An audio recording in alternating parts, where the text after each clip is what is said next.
Recientemente, Colombia decidió dar cara a los desafíos impuestos por el conflicto armado y enfrentar su historia con determinación. Por ello, señor presidente, reconocemos la apuesta firme y decidida de Colombia por la paz, porque es la historia de esta nación, también la historia de América Latina y, por supuesto, de la Corte Interamericana. La búsqueda de la consecución de los más altos ideales por la justicia y la consolidación de la paz confluyen con estas historias como el río Magdalena desemboca en el Mar Caribe. Se trata de un desafío inédito en el mundo, con grandes retos, por supuesto, por delante. A diferencia de otros procesos de justicia transicional, Colombia ha sabido construir un ambicioso sistema que se ha nutrido del derecho internacional de los derechos humanos. En este delicado balance entre justicia, verdad y reparación, este país ha mirado a la jurisprudencia de la Corte Interamericana como un referente y ha tendido sólidos puentes de cooperación. Esa ha sido la apuesta de esta pujante nación sudamericana por el desarrollo. Es verdad que graves violaciones a los derechos humanos opacan la historia de Colombia, pero jamás deben oscurecer su memoria. No solo porque, tal como dice Gabriel García Márquez, recordar es fácil para el que tiene memoria, olvidarse es difícil para quien tiene corazón, sino también porque la memoria nos permite comprender cuánto hemos avanzado, pero sobre todo, cuánto podríamos perder.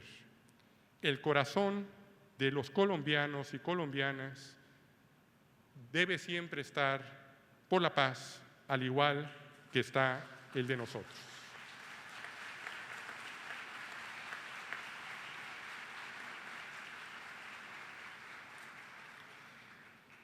Es imposible afrontar los problemas desde una perspectiva jurídica sin tener en cuenta el contexto y de manera conglobada los desafíos que atraviesan nuestras sociedades, situación que no se restringen por fronteras geográficas o políticas. Es por ello que no puedo terminar mi intervención sin referirme a 6 grandes retos que enfrentamos en materia de derechos humanos. En primer lugar se encuentra la pobreza, la exclusión y la desigualdad. América Latina y el Caribe sigue siendo la región más desigual del mundo y los índices de pobreza arrastran a nuestros países lejos del desarrollo y restringen el acceso a los derechos, haciendo ilusorio su goce efectivo. Siguiendo al Premio Nobel de Economía, Amartya Sen, el desarrollo no puede ser entendido de una manera que no sea junto con las libertades fundamentales.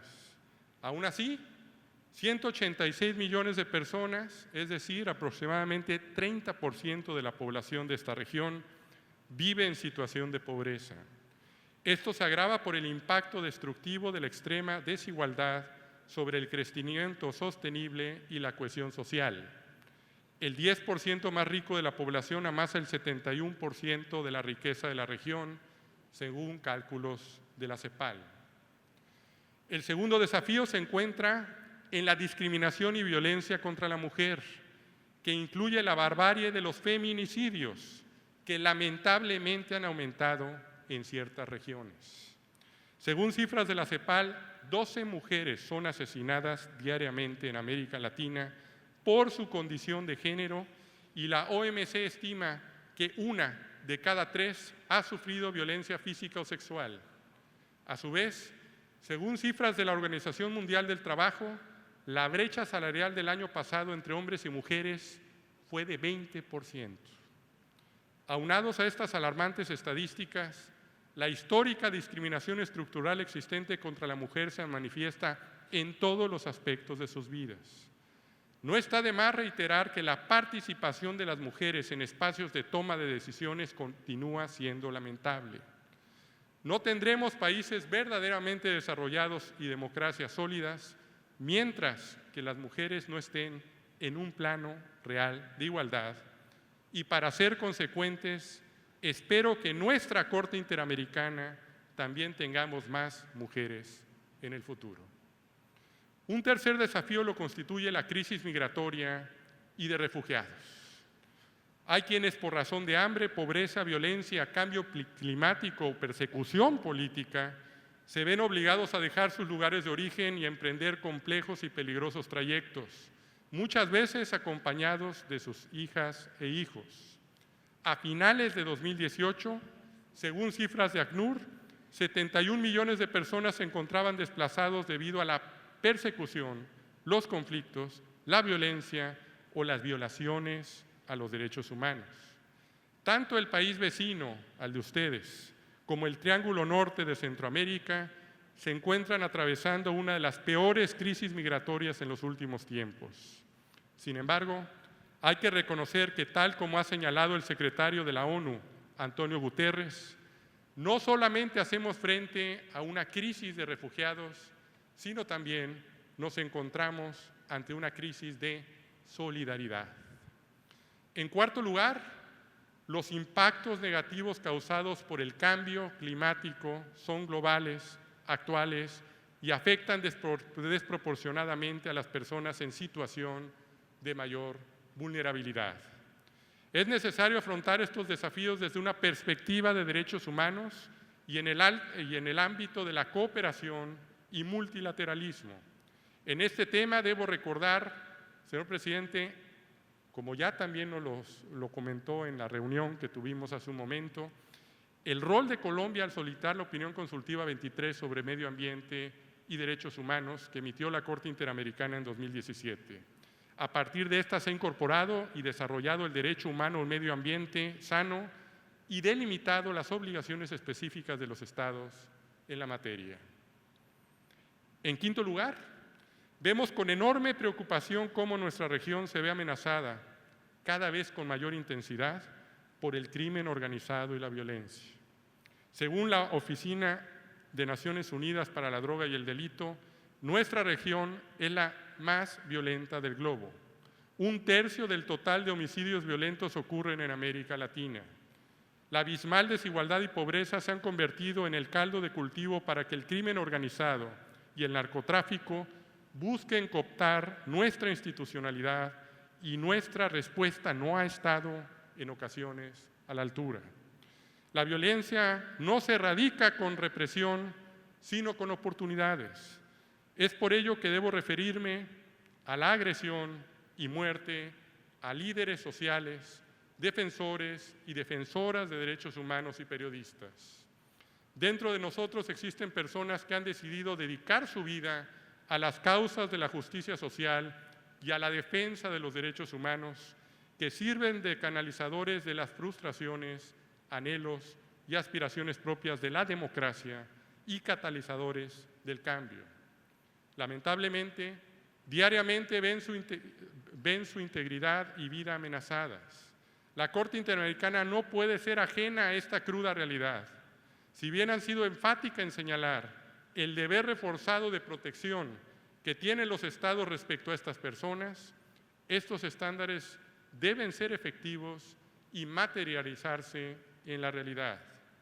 En una sociedad democrática y justa no puede haber más muertes de estas personas tan importantes para los derechos humanos y la democracia, ni la impunidad puede manchar su memoria. En sexto lugar, se encuentran los autoritarismos y los discursos que pretenden reducir los derechos y libertades.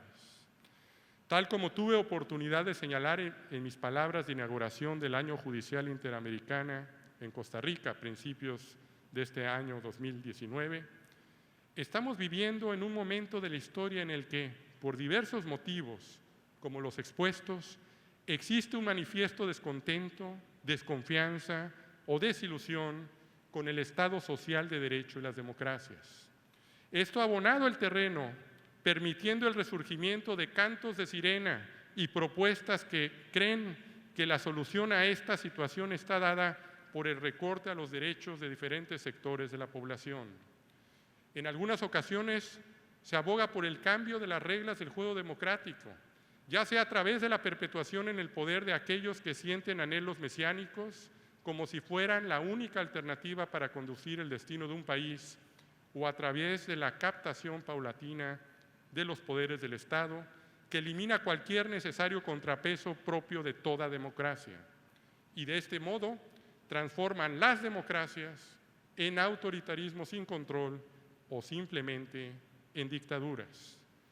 Paradójicamente, hoy en día ya no se necesitan tanques para avasallar las democracias y los derechos humanos. Así, existen cada vez más discursos políticos polarizantes que buscan dividir a la población y enfrentarla. Quiero dejar algo muy claro. En las democracias pueden existir adversarios políticos, diversidad y opiniones divergentes, pero no podemos crear enemigos de Estado ni discursos de odio, erosionando la convivencia social y el pluralismo democrático.